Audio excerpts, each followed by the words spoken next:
नमस्ते। आज हामी नेपालमा निकै चिन्ताको विषय बनेको लम्पी स्किन रोग मतलब एलएसडी बारे अलि गहिरिएर कुरा गर्दैछौँ। नमस्ते। हो, यो विषय अहिले एकदमै जल्दो बल्दो छ। हाम्रो छलफल चाहिँ नेपालमा लम्पी स्किन रोगको विस्तृत विश्लेषण भन्ने एउटा रिपोर्टमा आधारित हुनेछ। हँ?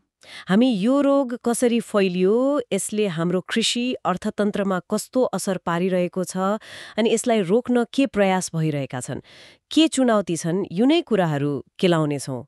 हो, किनभने यो पशुको स्वास्थ्य समस्या मात्रै रहेन, यो त लाखौं किसानको जीविका अनि देशकै अर्थतन्त्रसँग जोडिएको विषय बनिसक्यो।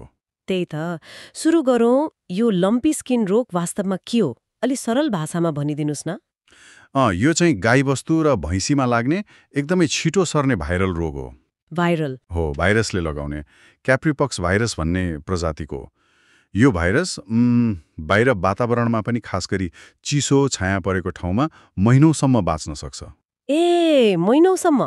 अँ, अनि यसको आर्थिक असर यति ठूलो छ कि विश्व पशु स्वास्थ्य सङ्गठन, जसलाई WOH भनिन्छ, त्यसले यसलाई सूचित गर्नै पर्ने खतरनाक सीमापार रोग भनेरै तोकेको छ। भनेपछि अन्तर्राष्ट्रिय स्तरमै गम्भीर मानिएको रहेछ। यो संसारभरि कसरी फैलियो अनि नेपाल कहिले आइपुग्यो? इतिहास हेर्दा यो पहिलो पटक 1929मा जाम्बियामा देखिएको रे। धेरै पछिसम्म अफ्रिकामै थियो, तर 2012 पछि चाहिँ खै कसरी हो एकदमै छिटो फैलियो। मध्यपूर्व युरोप हुँदै 2019मा आइपुग्दा त दक्षिण एसियामै मतलब भारत बङ्गलादेशमा देखियो। अनि नेपालमा? नेपालमा चाहिँ रिपोर्ट अनुसार 2020को जुनमा मोरङ जिल्लामा पहिलो केस पुष्टि भयो। मोरङबाट सुरु भएर यति चाँडै 77 जिल्लामै फैलियो? कसरी सम्भव भयो यो? खुला सिमाना मात्रै कारण हो त? खुला सिमाना त एउटा प्रमुख कारण भइहाल्यो। पशुहरू सजिलै वारिपारी गर्छन्, तर त्यो बाहेक रगत चुस्ने किराहरू छन् नि। लामखुट्टे झिङ्गा? हो, लामखुट्टे, टोक्ने खालका झिङ्गा, किर्ना यी सबैले सार्छन् अनि रोगी पशुसँग सोझै सम्पर्कमा आउँदा पनि सर्छ।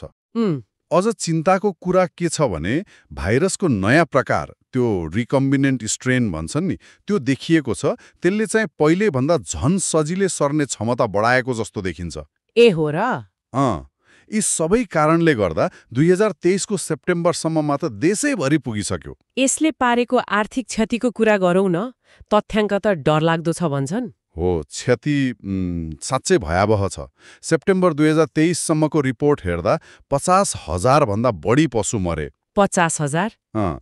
एउटा अध्ययनमा त काठमाडौँ काभ्रेतिर मृत्युदर 4% भन्दा बढी देखियो अनि एउटा पशु मर्दा औसतमा झण्डै 80,000 रुपियाँ क्षति भएको अनुमान छ। त्यो त मृत्युको मात्र भयो, अरू क्षति नि? अरू पनि छ। दूध दिने पशु संक्रमित भएपछि दूध उत्पादन औसतमा 32%ले घटेको पाइयो। प्रति पशु 5,000 भन्दा बढीको नोक्सान अनि उपचार खर्च छुट्टै, औसत 3,000 भन्दा बढी प्रति पशु। यी सबै जोड्दा त कुल क्षति कहाली लाग्दो देखिन्छ त। रिपोर्टले के भन्छ, कति पुग्यो क्षति? जुलाई 2023सम्मको अनुमानित प्रत्यक्ष क्षति मात्रै करिब 27 अर्ब नेपाली रुपियाँ पुगिसकेको थियो। 27 अर्ब? हो, त्यो भनेको झण्डै 200 मिलियन अमेरिकी डलर। अनि यदि यसलाई राम्ररी नियन्त्रण गर्न सकिएन भने यो क्षति बढेर झण्डै 1 खर्ब रुपियाँ मतलब 0.96 बिलियन डलरसम्म पुग्न सक्छ भन्ने अनुमान छ। बापरे, यो त प्रत्यक्ष भयो। अप्रत्यक्ष असरहरू पनि त होलान् नि? अवश्य। व्यापारमा प्रतिबन्ध लाग्छ, छालाको गुणस्तर घट्छ, पशुहरूमा बाँझोपन आउन सक्छ, गर्भ धुइन सक्छ अनि गोरु मर्यो भने त खेतीपातीमै असर पर्यो। साना किसानहरूको आय आर्जन, जीविकामा त साह्रै ठूलो चोट पुगेको छ। अनि उन्नत जातका गाईहरू बढी प्रभावित भए भनिन्छ नि? हो, त्यो पनि देखियो। जर्सी, होल्स्टिन, क्रस जस्ता बढी दूध दिने उन्नत जातका गाईहरूमा असर बढी देखियो। यसले त दूध उत्पादन बढाउने हाम्रो राष्ट्रिय प्रयासमा पनि एक किसिमले धक्का लाग्यो। लक्षणहरू के देखिन्छन् त? किसानले कसरी थाहा पाउने? सुरुमा त पशुलाई एकदमै धेरै ज्वरो आउँछ, 40-41 डिग्री सेल्सियस जति। पशु झोक्राउँछ, दाना बानी खान मन गर्दैन, आँखाबाट आँसु, नाकबाट सिँगान बग्ने, मुखबाट र्याल काट्ने पनि हुन सक्छ। तर सबैभन्दा चिन्न सजिलो लक्षण भनेको चाहिँ शरीरमा गिर्खाहरू आउनु हो। गिर्खा? कस्तो खालको? 0.5 देखि 5 सेन्टिमिटरसम्मको, अलिक कडा गोलो खालको गाँठो जस्तो। खास गरी टाउको, घाँटी, थुन, अण्डकोशतिर बढी देखिन्छ। पछि ती गिर्खाहरू फुटेर घाउ पनि बन्न सक्छन्। अनि त्यसमा अरू संक्रमण हुने डर भयो? हो, ब्याक्टेरियाको संक्रमण हुने जोखिम हुन्छ अनि लिम्फ ग्रन्थीहरू सुन्निने, शरीर सुन्निने, इडेमा पनि देखिन्छ। भैँसीमा चाहिँ लक्षण अलि कम देखिन्छ भनिन्छ। भनेपछि रोग लागेको शङ्का लागे के गर्ने? निदान कसरी हुन्छ? उपचार छ कि छैन? लक्षण हेरेर शङ्का गरिन्छ, तर पक्का गर्न चाहिँ ल्याब टेस्ट नै गर्नुपर्छ, पीसीआर वा इलिजा भन्ने।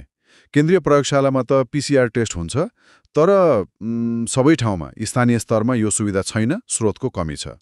अनि उपचार नि? यसको कुनै तोकेरै यही हो भन्ने एन्टिभाइरल औषधि छैन, त्यसैले लक्षण अनुसारको उपचार गर्ने हो। कस्तो उपचार?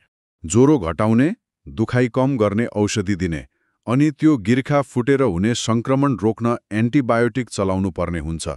तर फेरि एन्टिबायोटिक धेरै चलाउँदा त्यो एन्टिमाइक्रोबियल रेसिस्टेन्स एएमआर को जोखिम बढ्ने अर्को चिन्ता छ। त्यो पनि समस्या रहेछ। मेथिलिन ब्लू भन्ने पनि चर्चामा थियो नि। त्यो लगायत केही सहायक उपचारहरूको सम्भाव्यताबारे अध्ययन चाहिँ भइरहेको छ, तर प्रमाणित भइसकेको छैन। त्यसो भए त रोकथाम र नियन्त्रण नै सबैभन्दा महत्त्वपूर्ण भयो। यसमा के भइरहेको छ? हो, रोकथाम नै मुख्य हो र सबैभन्दा प्रभावकारी उपाय भनेको खोप नै हो। खोप लगाउन थालिएको छ? नेपालमा निथलिङ स्ट्रेनको खोप प्रयोग भइरहेको छ। सेप्टेम्बर 2023 सम्म 12 लाख डोज जति लगाइएको थियो। तर चुनौती के छ भने रोग नियन्त्रण गर्न कम्तीमा 80% पशुलाई खोप लगाउनु पर्छ। 80%? त्यो त निकै ठूलो संख्या भयो। अनि खोप पर्याप्त मात्रामा पाउनु पर्यो, त्यसको लागत, वितरण प्रणाली, सबै किसानसम्म पहुँच, यी सबै कुरा चुनौतीपूर्ण छन्। खोप बाहेक अरू के गर्न सकिन्छ त? जैविक सुरक्षाका उपायहरू एकदमै महत्त्वपूर्ण छन् ती। जस्तै फार्म, गोठ सफा राख्ने, नयाँ पशु किनेर ल्याउँदा कम्तीमा 28 दिन छुट्टै क्वारेन्टाइनमा राख्ने, रोगी पशुलाई तुरन्तै अरूबाट अलग गरिहाल्ने। अनि ती किराहरू नियन्त्रण गर्न नि? त्यसको लागि झुल प्रयोग गर्ने, कीटनाशक छर्कने, पाली जम्न नदिने, अनि पशुहरूको आवत जावत, खास गरी सिमानामा एकदम कडाइका साथ नियन्त्रण गर्नुपर्छ। तर यी सबै व्यवहारमा लागू गर्न कतिको सजिलो छ? सरकारी प्रयास कस्तो रह्यो? व्यवहारमा चुनौतीहरू छन्।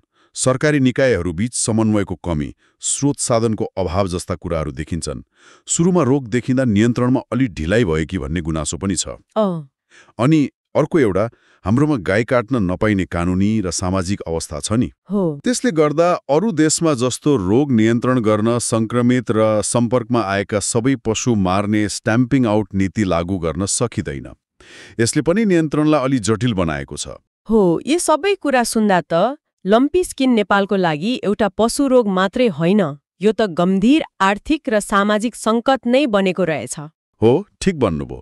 खोप, जैविक सुरक्षा, आवत जावत नियन्त्रण, यी सबै उपाय महत्त्वपूर्ण छन्। तर यिनीहरूलाई प्रभावकारी बनाउन सरकारी समन्वय, पर्याप्त स्रोत अनि स्पष्ट नीति एकदमै आवश्यक देखिन्छ।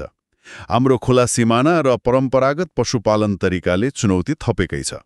अवस्था साँच्चै गम्भीर छ। यसले एउटा ठूलो प्रश्न खडा गर्छ जस्तो लाग्छ। भविष्यमा यस्ता सीमा पारबाट आउने पशु रोगहरूको महामारीबाट बच्न अनि हाम्रो पशुधन र किसानहरूको जीविका सुरक्षित गर्न नेपालले आफ्नो पशु स्वास्थ्य निगरानी प्रणाली, प्रयोगशालाको क्षमता, सीमानामा सहकार्य अनि आकस्मिक रोग नियन्त्रण योजनालाई कसरी अझै बलियो र प्रभावकारी बनाउन सक्छ होला? यो अहिलेको सबैभन्दा महत्त्वपूर्ण सवाल हो जस्तो लाग्छ। यो निकै गम्भीर र सोच्नुपर्ने विषय हो।